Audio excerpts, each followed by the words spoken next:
The world has never been spoken to quite this way. We've never been warned like this before, all of us, about climate change, nor have so many countries agreed quite this much on the clear and present danger it represents. Severe, pervasive, and irreversible. Climate change is getting worse. It's here right now when we are all being affected. It's a serious business. Global warming threatens every part of the U.S. Heavy weather now and more to come. This isn't something in the distant future. Between melting ice caps, More heat waves, hotter summer, Drought, coastal flooding, higher sea levels, wildfires, insect infestation, hurricanes. and cyclones. all across the country. No region of the country will be spared. And it's not just the U.S. Nobody on this planet is going to be untouched by the impacts of climate change. You remember Superstorm Sandy? You remember Hurricane Sandy? The water was above my head. The economic effect of that alone is enormous. If we wait until the end of the century, Miami, Tampa, Charleston, New Orleans will all be flooded. Climate change is our most urgent #1 priority right now. So what we've been doing for the last couple of hundred years is digging up carbon out of the earth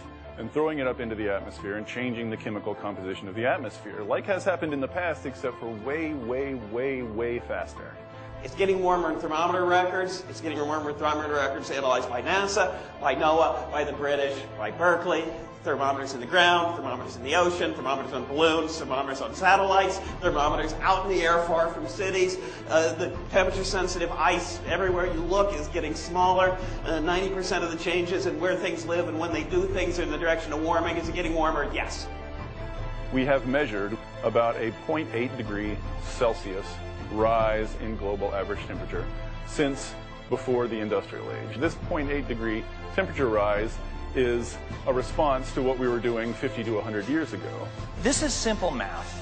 You put carbon in the atmosphere, it's an insulation blanket. We can calculate how much carbon we're putting in. We can watch the temperature change. It's not complicated. It's not a debate anywhere in the world except where it's been manufactured by people whose interests will be threatened. Tom, I guess the question is, the United States, is it prepared? No. That's the simple answer, because it's almost impossible to imagine being prepared for something like this. Part of the problem is we don't set energy policy in Washington. There's nobody in Washington, D.C. whose job it is to write energy policy for this country. We've never had a national energy policy. But I think your bigger question is, what about Congress?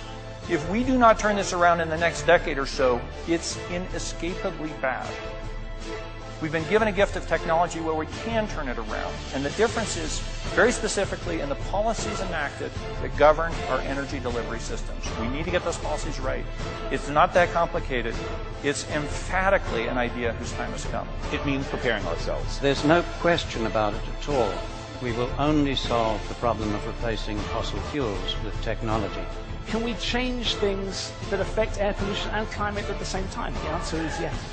bringing the winds of change to the energy mix. The expansion of offshore and onshore wind farms, biomass, wave and tidal energy technologies are opening up new opportunities for a more sustainable energy supply. It's clean and it's endless. Do you realize how many thousands of jobs this could create and sustain? Talk about a hypodermic adrenaline shot to the heart of the manufacturing and infrastructure sector. So when we go out into the future, there's a difference. The future is unknown, the future is uncertain, and there are choices. Here are the choices that we have. We can do some work to mitigate the emissions of carbon dioxide into the atmosphere. That's the top one. We can do more work to really bring it down so that by the end of the century, it's not much more than it is now. Or we can just leave it to fate and just continue on with business as usual. The risk of not acting far outweighs the risk of acting.